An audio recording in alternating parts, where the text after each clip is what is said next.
Yo te cuento 2 o 3 chistes malos de esos que...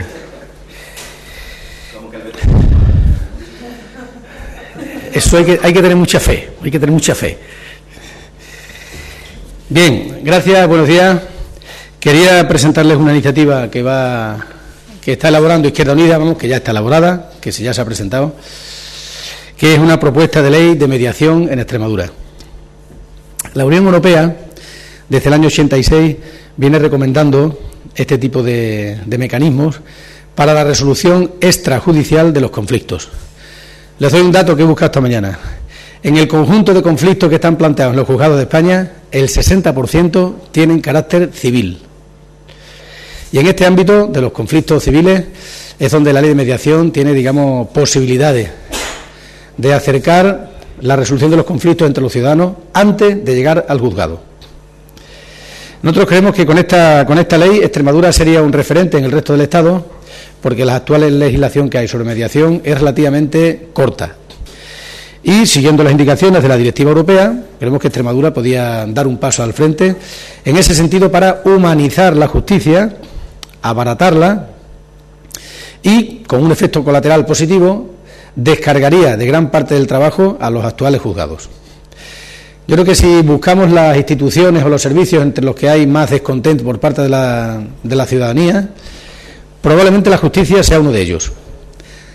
Además de que los políticos sean una especie que merece, en fin, los reproches más enérgicos, desde luego hablando de servicios, educación, sanidad, pensiones, justicia, probablemente la justicia sería uno de los que estaría en cabeza entre los que suscitan más descontento y más quejas por parte de la ciudadanía. Por lo tanto, creemos que esta ley de mediación vendría muy bien para abaratar la justicia y para humanizarla. Nos parece que es una respuesta necesaria también desde el ámbito de Izquierda Unida, desde el ámbito de la resolución de los conflictos, una respuesta a la enorme masa de ciudadanos que se alejan de los juzgados por el encarecimiento insoportable de las tasas al señor Gallardón. O sea, antes de que el señor Gallardón sacara sus propuestas de reforma, ya era necesario y era conveniente hacer esta ley de mediación, pero después de la propuesta del señor Gallardón nos parece todavía más necesario.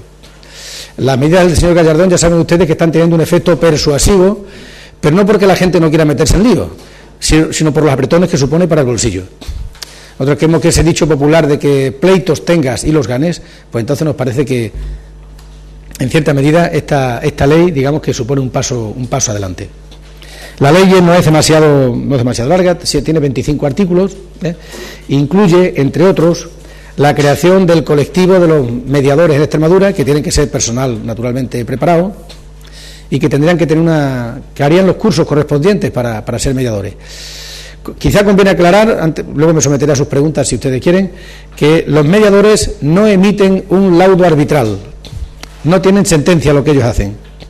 Ellos buscan el acercamiento entre las partes enfrentadas y una vez que se produce el acuerdo tiene el efecto de una sentencia, pero no es un mediador arbitral como el que hay en conflictos laborales y en conflictos de otro tipo.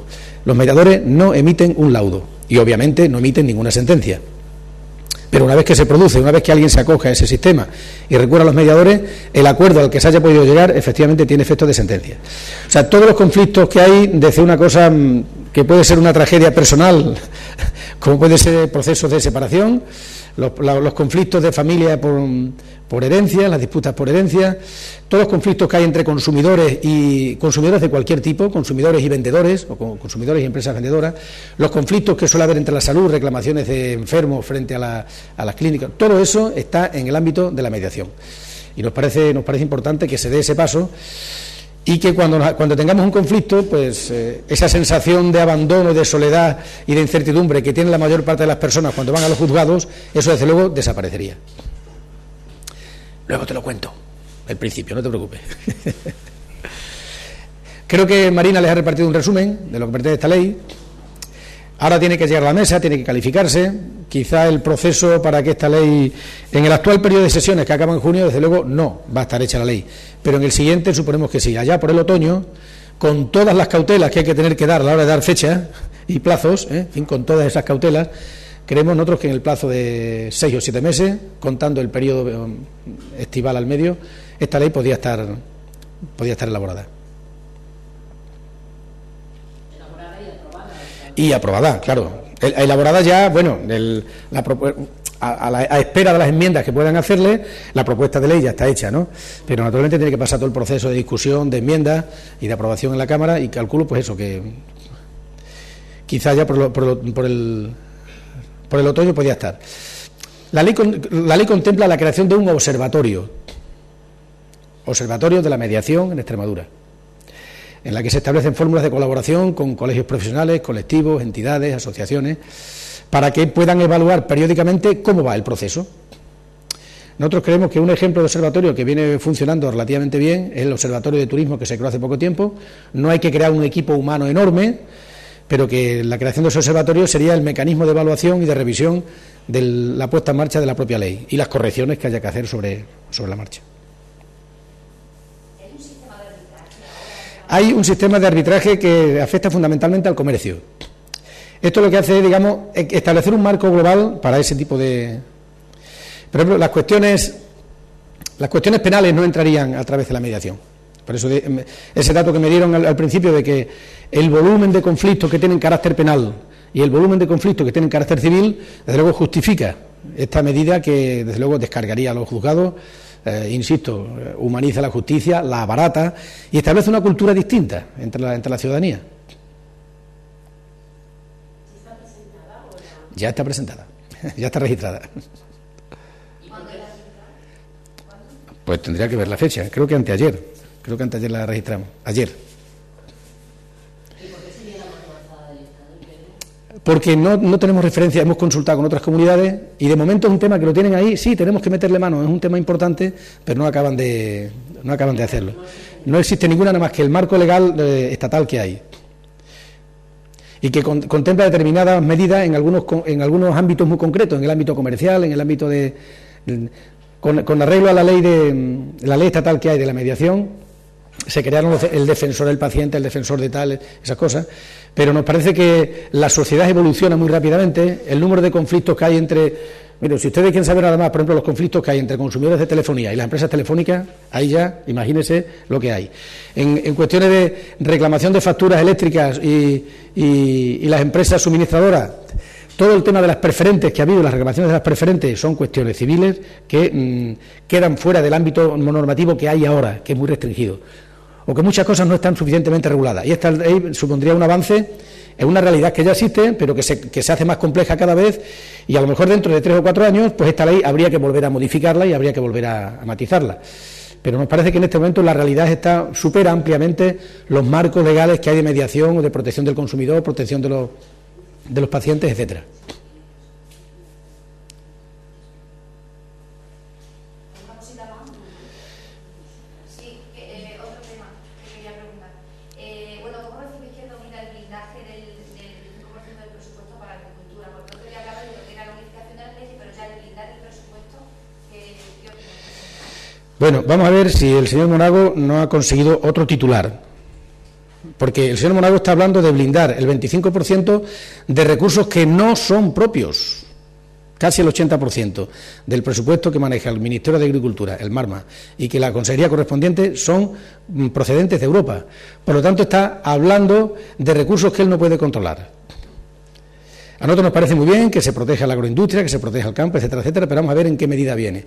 Y probablemente se haya pasado de rosca porque la evolución del mercado, la evolución de las producciones, la evolución a ver cómo queda la nueva política agraria común, me parece que es un anuncio precipitado del señor Monago. Porque de momento solo educación tiene un porcentaje blindado en la ley de educación. Pero la educación, digamos que es una competencia que controlamos muchísimo más. Los recursos, nuestra estructura de centros, hay una ley extremeña de educación y entonces el blindaje es relativamente justificado.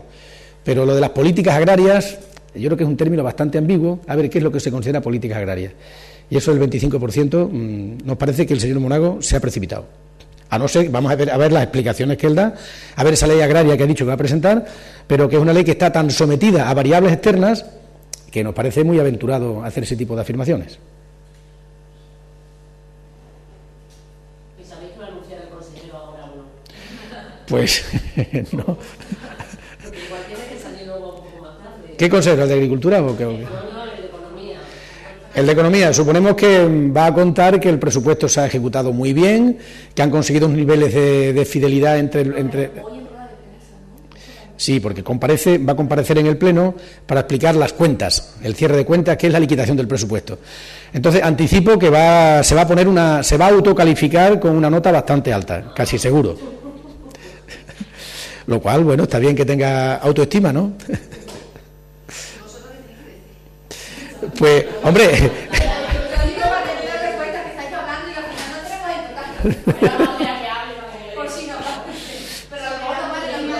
Bueno,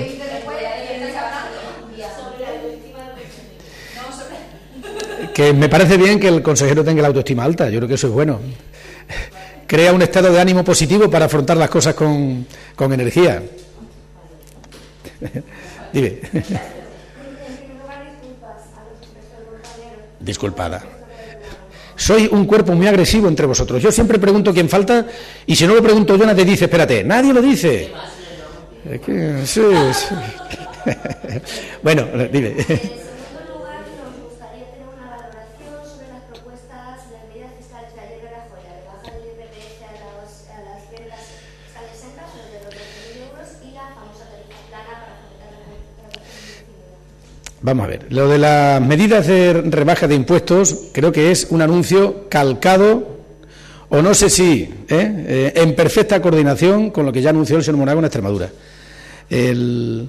Los partidos conservadores o los partidos de derecha suelen ofrecer como una virtud grande la bajada de impuestos. Nosotros primero desconfiamos de que esa bajada de impuestos se vaya a producir. Nos parece que es una filosofía falsa el vender que con la bajada de impuestos habría más recursos, habría más dinero para responder a los servicios sociales básicos. Nos parece que el señor Rajoy tenía que haber anunciado que se acababan los recortes o que habría recuperación de los producidos en los últimos años. Ese hubiera sido el anuncio que yo habría aplaudido del señor Rajoy. El que anuncie bajada de impuestos no me entusiasma en absoluto. Y una vez dicho esto, sigo pensando que es necesaria una reforma fiscal profunda en España, que vaya a recaudar más de donde hay más.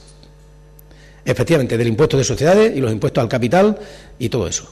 Porque ahora mismo el desequilibrio que hay entre rentas del trabajo y rentas del capital sigue siendo inaceptablemente desequilibrado a favor de las rentas de capital. Por lo tanto, no tiene ningún efecto, no tiene ningún motivo para que eso se considere como una medida positiva. Hombre, si anuncia una bajada del IVA a determinados productos, pues vale, hablaremos, porque sabemos que la subida del IVA, el efecto que ha tenido en la retracción del consumo. Pero nosotros hacemos una valoración negativa de ese anuncio muy genérico, un anuncio genérico de bajada de impuestos. Ahora, si me preguntan si yo creo que es necesaria una reforma fiscal, le diré rotundamente sí. Y ya le sugeriremos qué impuestos son los que hay que subir y qué impuestos hay que bajar y en qué tramos de población. Ayer Cayo Lara dijo que había una especie de subasta entre unos y otros, a qué tramos le podían bajar los impuestos.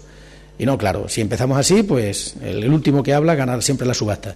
En cuanto a la tarifa plana, de los 100 euros para fortalecer la contratación indefinida, no creo que tenga efecto en el incremento de las contrataciones. Eso en realidad supone una reducción de aportación a la seguridad social.